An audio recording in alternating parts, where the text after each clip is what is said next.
আজই ডাউনলোড করুন আর এনজয় করুন আপনার পছন্দের শো। কুসুম এইভাবে ঈশানের বোনকে কারোর পারমিশন ছাড়া কি করে লাগিয়ে দেয়? এখন যদি ওর কোনো ক্ষতি হয়ে যায়? আমি যা করেছি ভেবেই করছি। কেউ জল আনতে পারলো না এখন অব্দি। দেবীমা এসে চল। ঈশান ঈশান ঈশান ঈশান চোখ খোল। ঈশান ঈশান চোখ খোল। ঈশান ঈশান চোখটা খোল। ঈশান চোখটা খোল না। ঈশান ঈশান তাকা না। ঈশান চোখ খোল, চোখ খোল।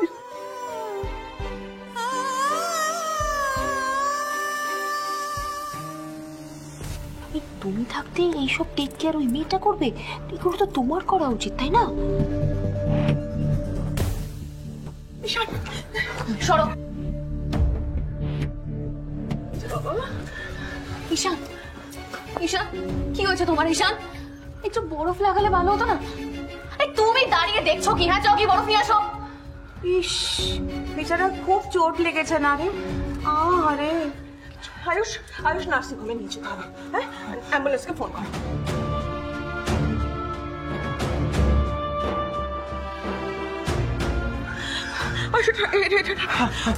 ঠিক আছে ঈশান?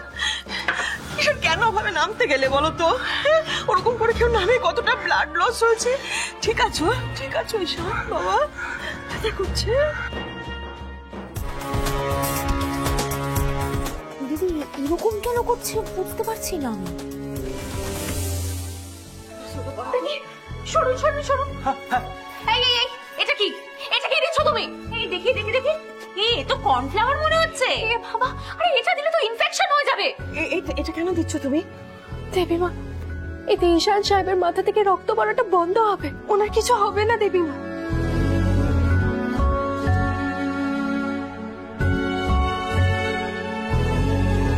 আন্টি যে তোমাকে বারণ করছে দিতে, তোমার কানে কথা যাচ্ছে না, তাই না? সত্যি আচ্ছা ঝ্যাঁটা মেয়ে।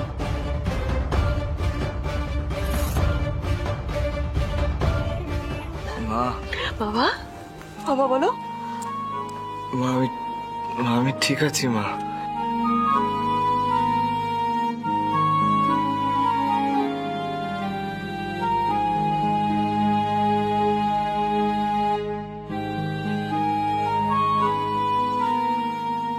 সরি, আমি না একটু বেশি প্যানিক করে ফেলেছি, ভয় পেয়ে গিয়েছিলাম আসলে।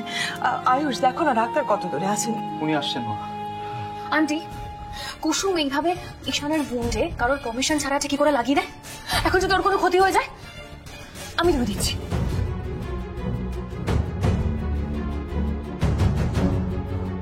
আমি যা করেছি ভেবেই করছি।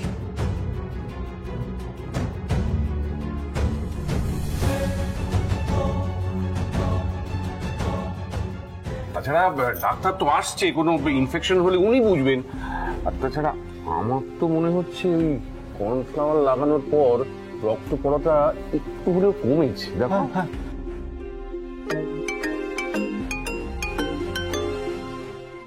হ্যাঁ ডক্টর। ওকে কি হলো? মা, ডাক্তার চলে এসেছেন। আমি ওকে নিয়ে আসছি। Please please.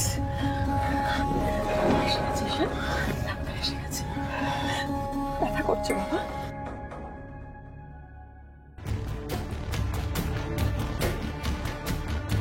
ওই কাটা জায়গায় কর্নফ্লাওয়ার কেন দিয়েছিলেন?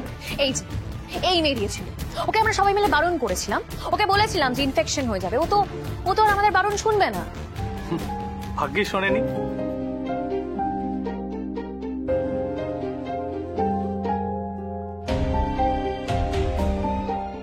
শুনুন, কোনো ক্ষতস্থানে কর্নফ্লাওয়ার লাগালে রক্তক্ষরণ বন্ধ হয়ে যায়। এক্ষেত্রে খুব একটা রক্তক্ষরণ হয়নি, তবে ফর সেফটি আপনারা একটা সিটি স্ক্যান পরে করিয়ে নিতে পারেন। তবে আমার মনে হয় ভয়ের কিছু ব্যাপার নেই। Well done.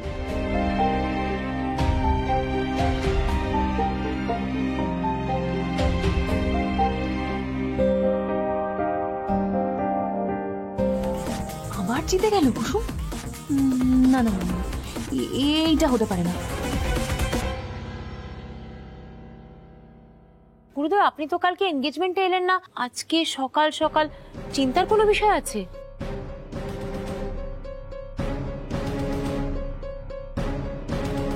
তোমার সব ব্যাপারে তো কিউরিওসিটি কিসের বলো তো? না, আমি কি জিজ্ঞাসা করার অধিকার রাখি না নাকি? হ্যাঁ তার জন্য তো আছি সবাই, আগ বাড়িয়ে তোমাকে প্রশ্ন করতেই হবে সব ব্যাপারে। হ্যাঁ, আমি জানি দাদা আছেন, দিদি আছে, তাই তো জিজ্ঞেস করছি। বলুন না গুরুদেব, কোনো বিপদের কোনো আশঙ্কা নেই তো? বিষয়টা সবার সামনে বলার নয়, আমি একা তোমার আর রাজশেখরের সঙ্গে কিছু কথা বলতে চাই।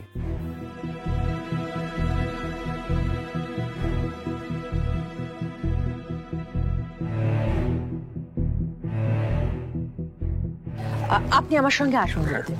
আসুন আসুন।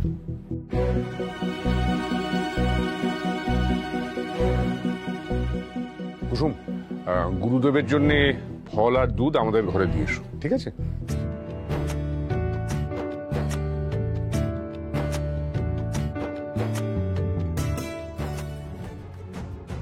কি এমন কথা আছে বলুন তো, যে গুরুদেব আমাদের কারোর সামনে বলতে পারলেন না?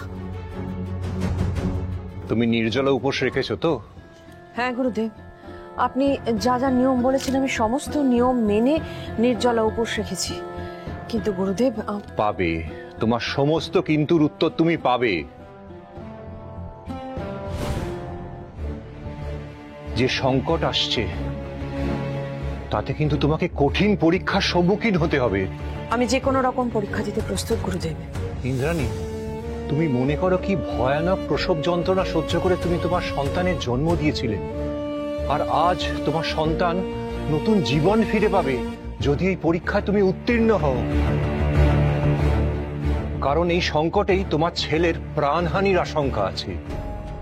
তুমি মনস্থির করেছিলে দেবলীনার সঙ্গে তোমার ছেলের বিয়ে দেবে, আমি শুভ দিনও দেখে দিয়েছিলাম, কিন্তু সেই শুভ দিনে শুভ কাজ কিন্তু সম্পন্ন হয়নি। গুরুদেব, ওই সময়টা তো আপনি জানেন যে আমার কাছে কোনো কিছুই অজানা নয় ইন্দ্রাণী, কিন্তু শুভ দিনে শুভ কাজ তো সম্পন্ন হয়নি, তাই এত বড় বিপদ ঘনিয়ে এসেছে।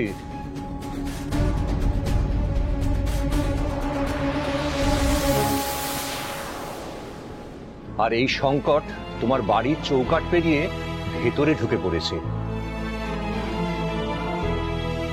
একটু অসাবধানতায় সব হারিয়ে ফেলবে। গুরুদেব, আমার ধন সম্পত্তি, নাম, যশ, অর্থ কিচ্ছু চাই না। আপনি শুধু আমার সন্তানকে রক্ষা করুন গুরুদেব। তোমার সন্তানকে একমাত্র তুমিই রক্ষা করতে পারবে ইন্দ্রাণী। বলুন গুরুদেব, কি করতে হবে? আপনার কাছে নিশ্চয়ই কোনো উপায় আছে। উপায় আছে, তবে তবে কি গুরুদেব? এই সংকট মোচনের উপায় বড়ই জটিল। আরো একটা উপোস আর কিছু পুজো বিধি তোমাকে সম্পন্ন করতে হবে।